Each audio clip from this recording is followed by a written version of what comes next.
श्री शिवाय नमस्तुभ्यम। आज हम जानेंगे चैत्र मास के गणेश जी की कथा। एक महाराज थे जिनका नाम मकरध्वज था।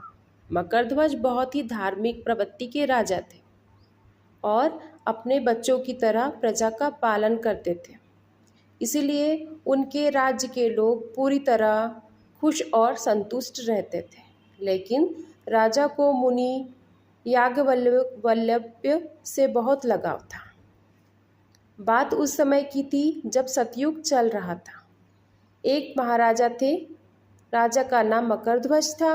मकरध्वज बहुत ही धार्मिक प्रवृत्ति के थे।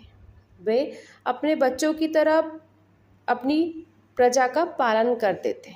इसीलिए उनके राज्य के लोग उनसे संतुष्ट थे, खुश थे। लेकिन राजा मुनि को याज्ञवल्क्य से बहुत लगाव था। उनकी कृपा से राजा को एक पुत्र की प्राप्ति हुई थी। हालांकि राज्य का मालिक मकरध्वज था, लेकिन प्रशासन का भरोसेमंद मंत्री द्वारा चलाया जाता था। मंत्री का नाम धर्मपाल था।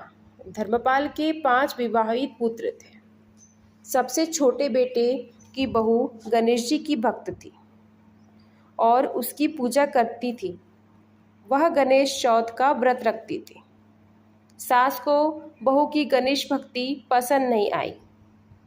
पता नहीं क्यों उसे शक होता था कि यह बहू हम पर टोना टोटका करती रहती है। सास ने बहुत बार गणेश पूजा को रोकने के लिए कई उपाय किए, लेकिन उनमें से कोई भी सफल नहीं हुआ। बहू को गणेश जी पर पूरी आस्था थी, इसलिए वह श्रद्धा से उनकी पूजा करती रहती। गणेश जी जानते थे कि मेरी पूजा करने के कारण सास बहू को परेशान करती रहती है। इसलिए सबक सिखाने के लिए राजा के बेटे को गायब कर लिया। फिर क्या था, बवाल हो गया।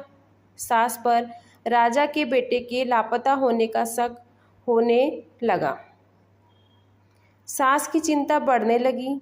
छोटी बहू ने सास के पैर पकड़कर कहा, माँ तुम गणेश जी की पूजा करो, वह विघ्नों का नाश करने वाला है, वह तुम्हारे दुखों को दूर करेगा।